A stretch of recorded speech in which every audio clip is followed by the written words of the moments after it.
Yeah,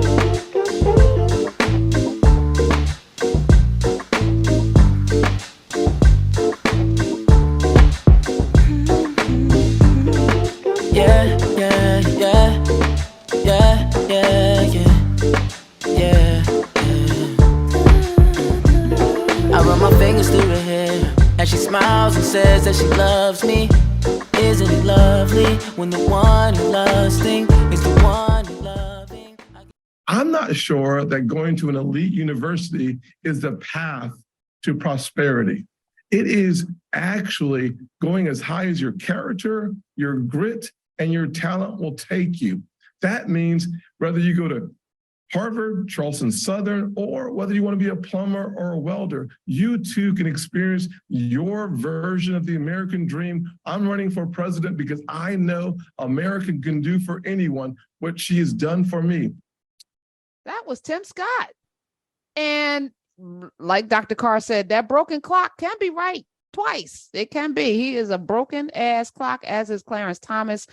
Sina Ghaznavi is here, and joining us is one of the greatest legal minds of this time. She is the only law professor teaching law through an Africana lens. She actually created a whole curriculum, which she is teaching at American University. Right. And let me welcome the great, the one and only Angie Marissa Porter is here. Hi. Oh, thank you, Karen. That's so kind, far too kind, but I receive it. Yeah, because it's true. And I feel like our mom, whose son is at Stanford, and her mourning and her loss. Because she in her spirit, she's feeling like the opportunities that her son will benefit from, the next generation will not. But I'm like, let's create new ones. Let's create new ones. As someone who went to Howard Law, as did Thurgood Marshall, who was the first Black person to sit on the Supreme Court. Right. She makes a point, though, about today when they're looking at clerks, which is usually the pathway. Ketanji Brown Jackson was a clerk for Souter, I think, went to Harvard, was in that. Barack Obama, the first Black president, was a Harvard Law Review editor. So was his wife, was at Harvard in Harvard Law. So there is that networking. Yeah. Is that going to be hampered? Yeah, well, yeah, and I think Justice Jackson clerked for Breyer. She clerked for Breyer. Yeah, because she replaced Breyer. Yeah. You're right. No, I'm so glad you raised that, because I'll just say, I stay mad. My heart rate didn't even go up because I'm already mad all the time. I'm like the Incredible Hulk in the Avengers, I stay mad. But the reason I'm mad is not the crying, sighing, dying, oh, woe are us, we can't go to Harvard anymore. It is that this is part of a long-standing concerted effort to attack our people. It's another battle in the attack. And that is the enraging part, because this is not just about race-conscious admissions in higher education. This is about colorblind constitutionalism. And we could talk about what that means, but this is a win for the larger strategy of the attack, the assault on Black people that has been longstanding since the 14th Amendment was passed. And it flows to other non-white people. So this is a tragedy of epic proportion when it comes to the battle that we're fighting. But I agree with you, Karen. Like, I went to the HBCU. Now is the time for us to support the institutions that have supported us all along. And we used to get upset when people would call Howard the Black Harvard. I mean, some people get off on that, but never me and never many, because we are not trying to emulate Harvard. Again, that's not everybody. Some people fancy that as a legitimate goal, but Howard, Hampton, other HBCUs, NCCU, FAMU, the HBCUs that have law schools, we are doing our own thing, and we are innovators And we're thinking on a wavelength that is honoring our experience as African people in this country who have had to push up against the law from its inception in the United States, from the time it was a collection of colonies. So yeah, that prospect that there will be now more people seriously interested in the HBCU and in the HBCU grad schools and professional schools.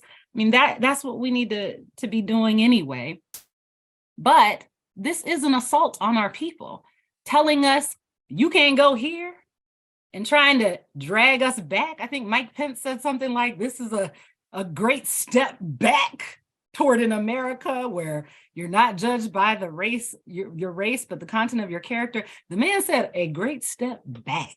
And by that, he meant exactly what it sounds like he meant. So let's this take is us part back. of that. Yeah. Take us to school, Angie Marissa Porter. 14th Amendment, for those of us who aren't familiar with it, when did it come into play? What did it say? And then how is this yet another assault on it? Mm-hmm. So we have to put ourselves back in the mindset of the Civil War and what happened after the Civil War. Let's just take for our scenario, Black people are being terrorized in the South.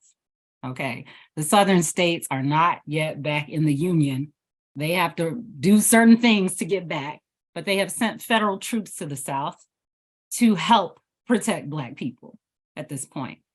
The Civil War Congress and the Reconstruction Congress are furiously passing statutes to make sure we can get back to a place where they can enforce laws against the terrorism, essentially.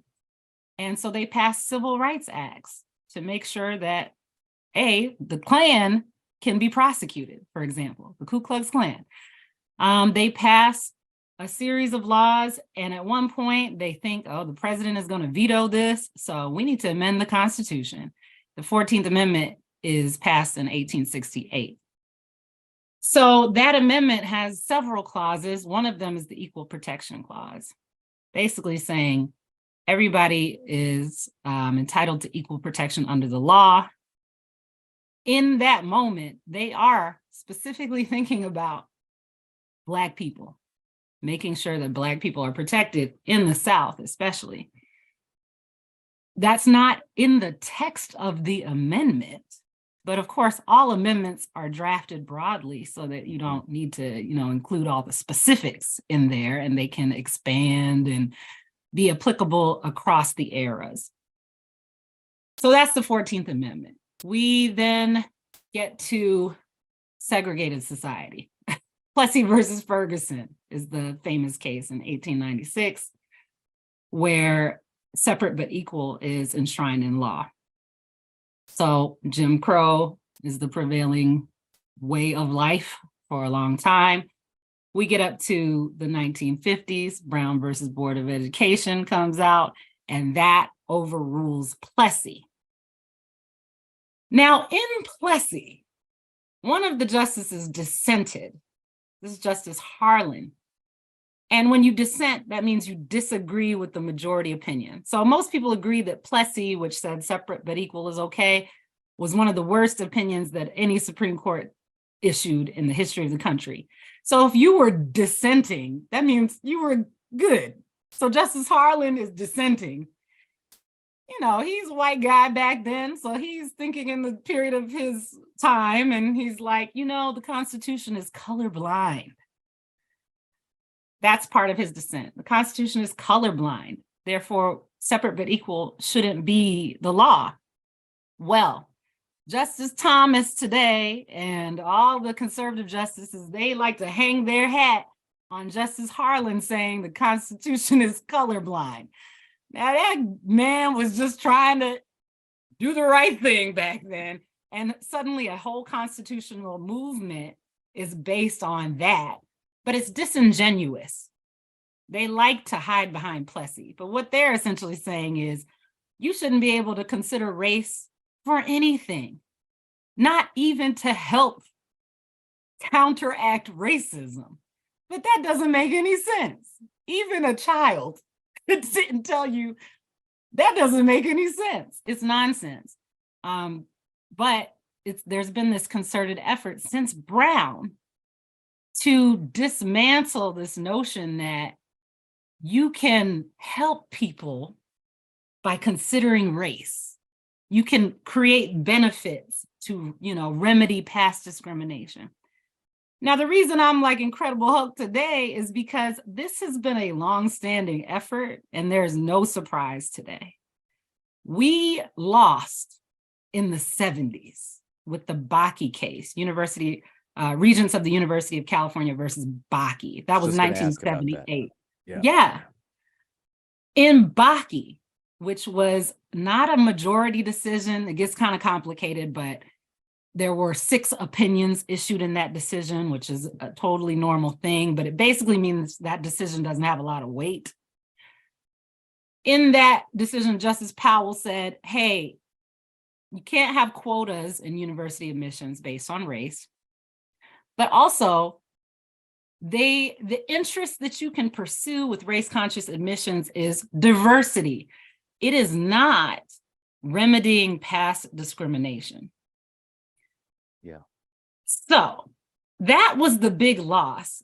Slips under everybody's nose because this is all a big puzzle piece, a big puzzle, and these are just single pieces. But at that point, the court essentially made it illegal for you to do things under the 14th Amendment in order to remedy past discrimination, unless it was like your specific college, you can prove that they discriminated. But we know how discrimination works. You can never prove a specific institution. And what about new institutions that just came into being that are racist? So in that moment, this country decided it was standing in opposition to combating racism, essentially, or even talking about the residual effects of enslavement in this country. And so they went around this diversity thing.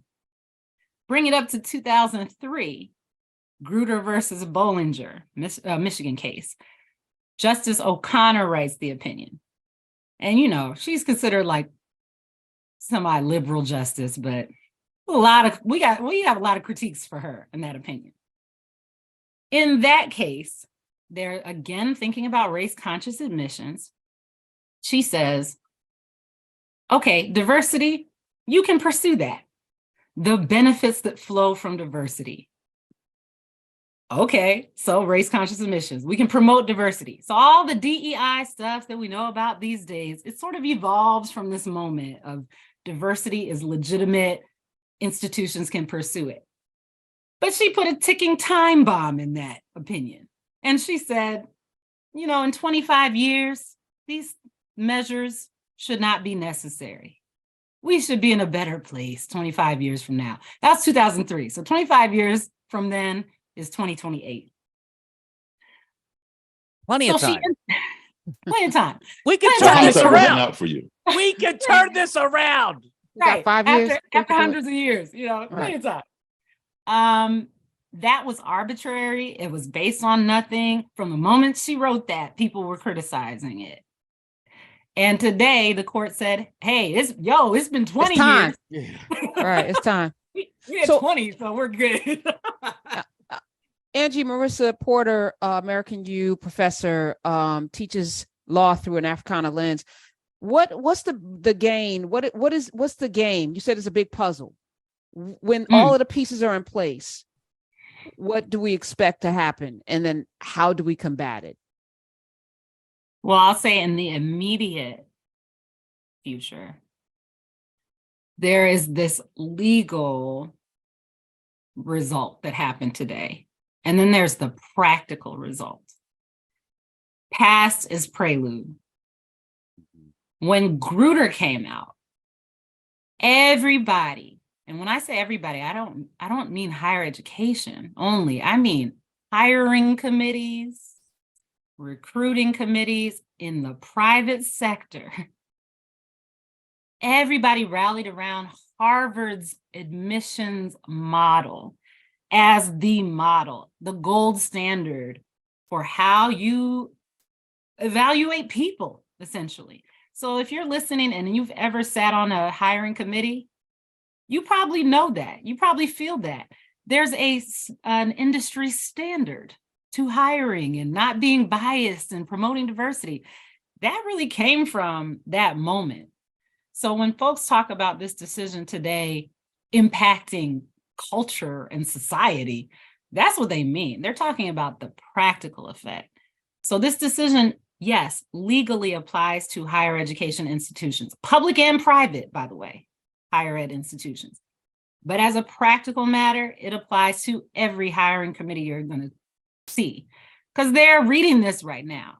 And folk aren't up there drawing a Venn diagram or trying to, say, oh, does this apply to us? No, they're saying, hey, the Supreme Court said you can't consider race. We don't want a lawsuit, so we're not going to consider race. So what that means is it's a win for the conservatives. It's a win for folks on the right, because they are trying to return to the era before Reconstruction. They're trying to make America great again. So they're trying to go back to pre-Reconstruction, meaning they're trying to go back to a society, like Mike Pence said, that doesn't even think about race. And by that, they mean doesn't think about Black people. Because they think about race. But Angie, 4 million people have just been freed from enslavement for several hundred years. This ain't that. No, this is a whole different. They about to find out. They're in the find out portion. You just made me rub my hands together. Seeing thoughts and prayers. Yeah, I guess I got a question, and always thoughts and prayers. But how is there a mechanism for the Supreme Court to look at reality, like actual history? I know it sounds funny, but it's like they did that in Brown. They were like, well, obviously there's a clear problem here. And then they kind of found the pathway for it, right? And you would call that, the Constitution being a living document and all that stuff. But yeah. But is there another mechanism, legislatively or whatever, that can maybe codify an acknowledgement that can then be based to help close some of these gaps or these injustices that have happened, right? Can we have something that says, like a declaration that says redlining was real, or that the Homestead Act created this many multi-millionaire generationally wealthy people, and because of this we need this piece of legislation? Yeah, so no. Yeah, I knew you were going to say. I was like, this is going to be a hard no. This is going to be. Short answer is no. And okay, there is a mechanism. All right, Smiz. Thank you, Smiz. There is a mechanism, and that mechanism failed. So with the judiciary, they are a check and balance on the other branches of government. In this situation, we're looking at purely the Constitution, not laws. So not statutes passed by legislatures. Right. So this is firmly in the realm of the court. Now, the mechanism to get facts in front of the court is the briefing process for these cases and oral argument. In this case, many organizations wrote briefs. The Asian American Legal Defense and Education Fund, the NAACP Legal Defense and Education Fund, which has been working on this. The NAACP been there since this became a topic in legal jurisprudence. Many organizations, Michigan, which was the school at the center of Grutter. And Michigan, after Grutter, passed a law banning affirmative action in Michigan. Michigan was like, don't do this, because in Michigan we did this and our diversity went off a cliff. Minority enrollment dropped precipitously. This will happen. They wrote a brief. These briefs contain all kinds of statistics, all kinds of scientific data, because, this society and social structure loves science. Court didn't care. So what you've just revealed, Sina, is how subjective all of this legal reasoning is. Yeah. You have the test, you have the logic, and then once you get to the bottom, this is like algebra. Once you plug in for X, you're just plugging in stuff you feel. It always gets to this point. Like if you read a legal opinion, it always starts very rote, very analytical. And at the end, you plug in for X. You get to this point where people are just injecting their viewpoints. So it's like logic is masking people's feelings. So yeah, we can't really inject that reality. And just like Sotomayor and Jackson wrote in their dissents, they both wrote dissents today. When we come back, we're gonna okay. Let's break down those dissents. Elie Mystal will be here too, and I want y'all to chapter and verse break down the dissents. But again, it's done. It's done. And so my big question is, where is our Edward Bloom? He lost before, but he didn't quit. He's been on this journey for the last 30 years, right? Fighting. Yeah. And today he comes out a winner, a man from a certain background who has been fighting this for other people of other backgrounds. I don't know what his agenda is per se, but we used to have that when I brought up Spotswood Robinson and Paulie Murray and Thurgood Marshall. Charles Hamilton Houston. They would be in the lab constantly coming up with the strategy to dismantle racism in the law. I feel like a lot of our legal minds are, taking them good checks and out here chasing ambulances. I said it. All right, 866-801-8255. And then some of them are educating the next generation like you are, Angie.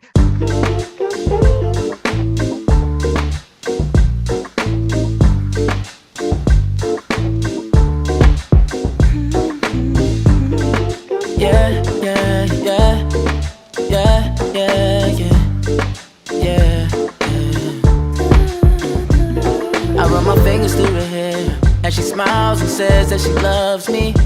Isn't it lovely when the one you love thinks